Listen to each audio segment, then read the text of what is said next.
Today we are going to take a look at my new MaimeriBlu 6-color set. We're going to swatch it out and we're going to talk about why I like these colors.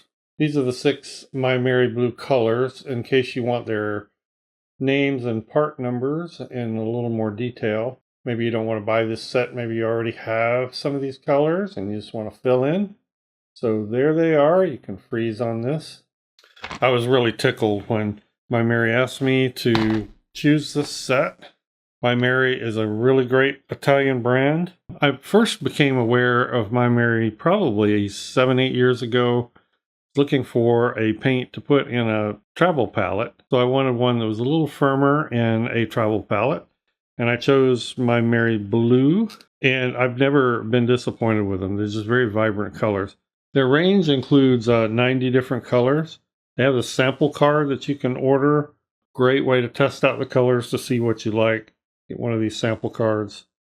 These are actual dabs of paint if you're not familiar with a sample card. And I really kind of puzzled over the 6 colors. You know, when you're asked to choose 6 colors, what do? My first thought was to make it kind of supplementary to a fuller palette. I didn't think that would be a good idea. I thought I wanted something that would work as a standalone, but also might add something to a more standard choice of colors. All right, we'll start with Indigo, or NB1. This was the one color that I've gotten a lot of questions about. Indigo is a plant-based dye, which is why the weird pigment number. It's considered to be non-light fast in a lot of situations. In most situations, you're just talking about the normal dye. They've gone through a type of stabilization process. I read about it. I don't fully understand it, but they rate it as full light fastness. Now, that said, there have been others out there who've tested this product, and they say that it fades on the diluted end in bright sunlight. Now, that last statement is important when you're considering light fast colors. Many companies certify or rate their light fastness as fully light fastness based on museum situations for 100 years. That's like a typical criteria. Museum conditions for 100 years. I personally am happy with that. That is not sunlit window conditions, which is never recommended, by the way. You know, these companies are not necessarily trying to lie to you. There's a standard, and you can agree or disagree with the standard, but that is a lot of times the standard that they are using. This is Phthalo Turquoise, and as I mentioned, we'll get into specifics about each color in a bit. So that's my thoughts on Indigo. It's a unique color. I've had people ask me, well, why didn't you choose a different blue? It's like a bluer Payne's gray. I wanted this palette to have some earthy qualities. There are a couple of bright colors in here, but I really wanted it to have some earthier qualities that might add to a regular palette or a more traditional set of colors, if you will. So I chose it because it's a nice cool blue. It's earthy, it's subdued, it's not intense. I wanted colors in this palette to be a little bit on the subdued side, with the exception of a couple in here. Something that would work well for landscape, but have an earthier quality. Yeah, so Phthalo Turquoise, PB154. This is one of the exceptions in this selection of 6 in terms of intensity. And I have some specific reasons for that, which we'll get into. I hope by the time we're done, you're going to be really surprised with how useful this palette and how versatile this palette of 6 is, especially for landscape. Okay, now we have a hooker green. This is actually from PG17. So it's a single pigment hooker green. Now, years ago, I used to use hooker green regularly on all my landscape palettes. I quit doing so. A lot of the Hooker greens out there I don't like. They're multi-pigment colors. This one I like. Again, this is another choice that I wanted to add to this palette that was kind of earthy and subdued, and I thought would make a great green for a landscape palette. And I am thinking of landscape. Maimeri has some other sets that were put together by artists, Jenna Rainey, Jeannie Dixon. They're mainly floral type palettes. So I kept that in mind too, to have something that was a little different than those sets, in case those are sets that you might have gotten or like. Yeah, so Hooker's Green, PG17. Next color is Quinacridone Lake. Really nice, cool red. Sort of a magenta, violet. This would be one of the other choices in my selection that is intense. Fairly intense. Less earthy and subdued. So we have a balance. We have what I would call 3 that are pretty intense and 3 that aren't. So I love Quinacridone Lake. Hopefully you'll see why as we start playing with these. Quin Lake is PV19. Next, and probably my favorite color in this selection, is Dragon's Blood. I love this color. I just love it. It's also, I would say, pretty intense, but also very earthy, or can be very earthy. It's a little oranger than a red iron oxide, I think. I think when I was choosing this palette, I think this is where I started because I just knew I had to have this color. So Dragon's Blood, and that is PBR25. And last but not least, Yellow Ochre. And yeah, this is a standard Yellow. Yep, we got this here Yellow Ochre. It's a standard yellow ochre. It's not a transparent version, so that has probably raised a few eyebrows and questions. Since early on in this channel, I said I didn't like yellow ochre and I didn't recommend using it. So I'm going to have to justify this.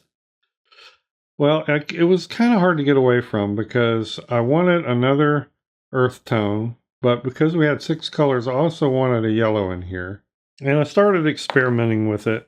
Now, yellow ochre is opaque. Not as opaque as, say, gouache, but in watercolor terms, it's opaque.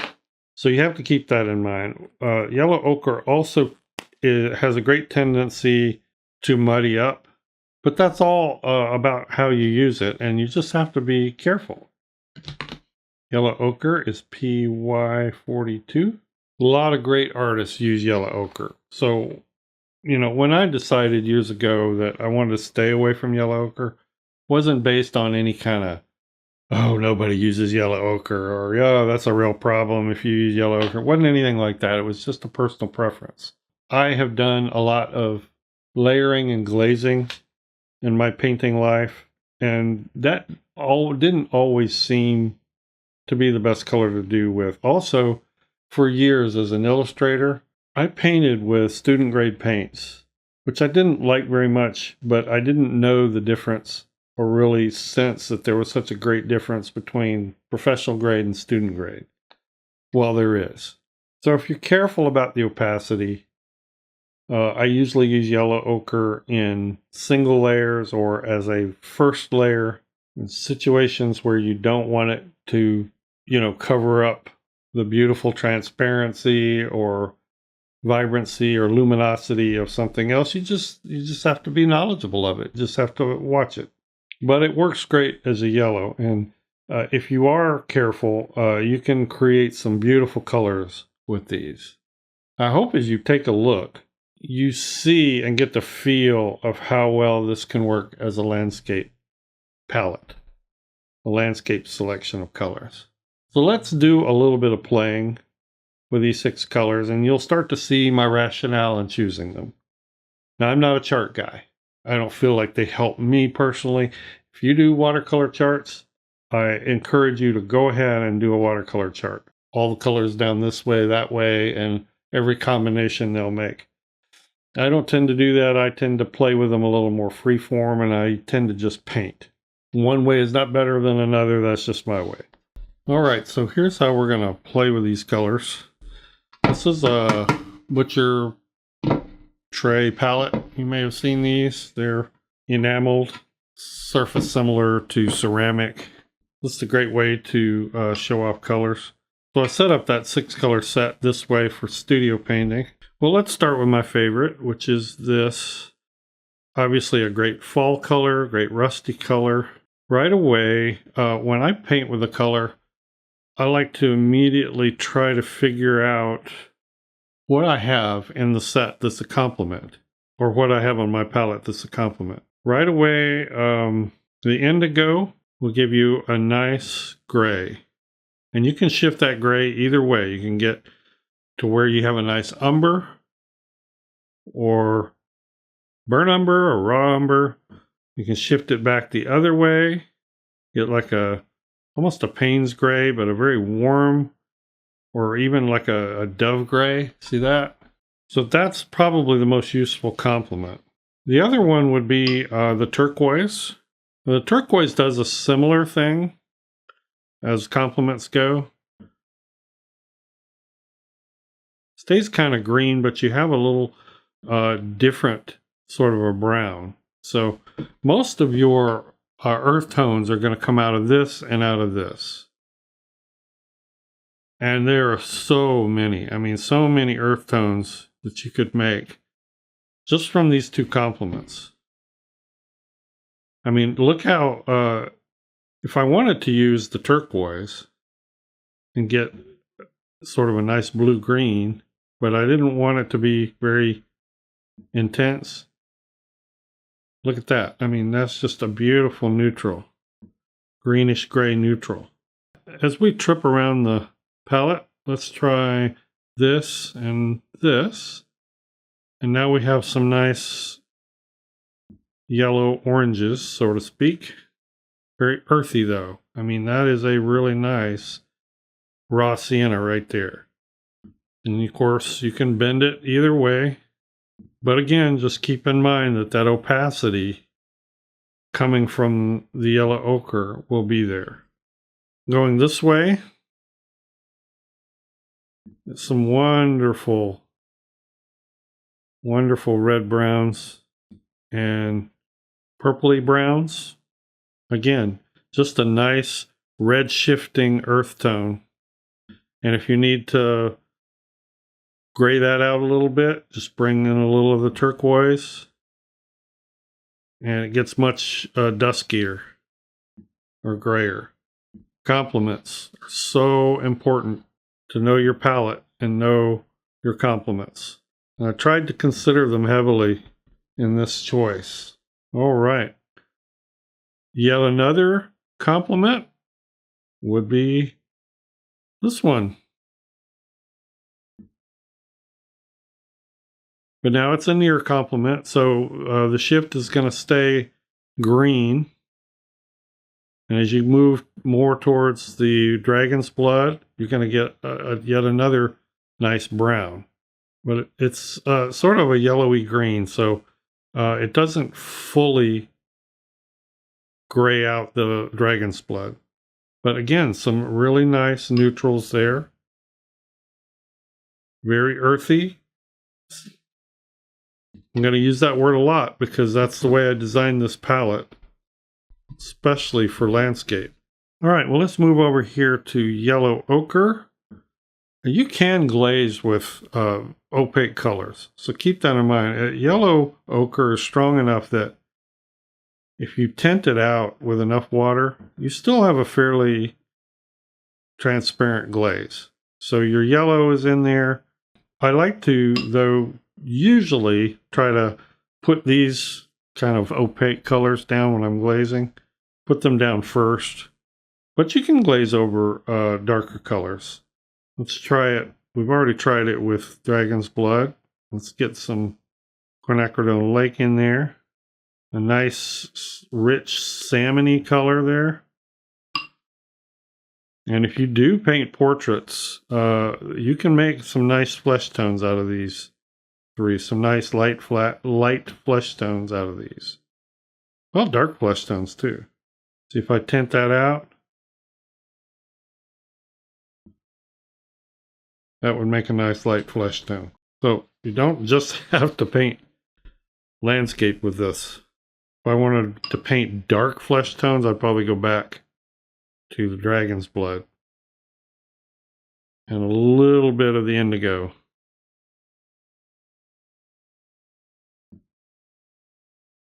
And you've got good dark flesh tones. Now let's talk about greens. Obviously you have the turquoise, which is greenish blue.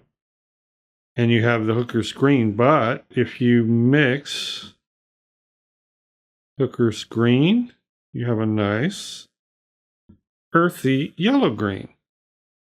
And that's just great. I mean, I love being able to paint with desaturated greens instead of so many palettes that you buy with pre-selected colors have just these overly brilliant greens, and then you spend most of your time trying to mix and figure out. But these are fairly naturally and easily subdued and make for some very natural greens. And like with any color, you can shift it back and forth. However, if you do want a more brilliant green, just bring in some of this turquoise and check it out. That's a fairly bright green, or at least in landscape, naturalist looking greens, that's about as brilliant as you usually would want to paint. Now we'll brighten up those greens just a bit. But I'm not done. So yellow ochre, pull in some indigo, you have yet a different green.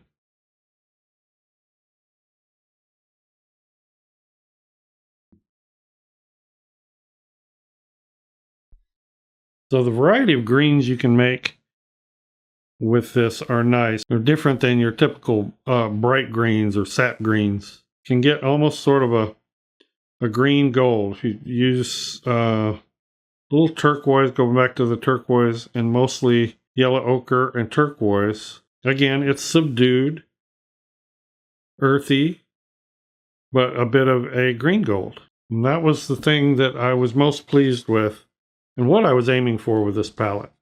Just to be able to naturally paint in more subdued colors. All right, let's go back this way.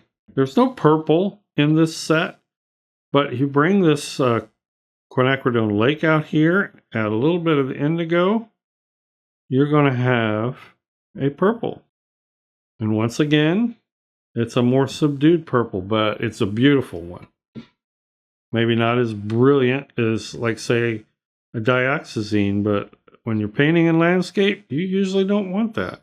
So again, this palette is helping you paint a little bit more subdued and desaturated. I love the purple that creates. But now you take that quinacridone lake and some of this turquoise, and you'll get yet a different purple, because this turquoise has a lot of blue in it. You can shift it. Now we have a sort of a brilliant blue, almost a subdued French ultramarine. I mean, the mixing magic is just so fun. You know, and if you're a watercolor cross-mixing chart aficionado, want to make a chart, you'll probably discover hues and combinations from these colors that I haven't even shown you here. Well, that's a look at my MaimeriBlu 6-color set. That's available on Amazon. It's going to be available through other art suppliers. I'm not sure yet which ones, but they're working on that. However, you can order it from my Amazon link below. I'm an affiliate, so that helps out the channel a little bit. Very proud of this set. Hope you enjoy it, and let me know what you think. Let me know what you are using or painting with this set. If you buy it, let me know what kind of interesting combinations you've come up with. So here are 3 paintings. All of these were done with that 6-color set and no other colors, exclusively with those 6 colors. This painting up here was the box art. Ba-boom. And you can see just how these colors can be used and how much variety you can have in this set of colors.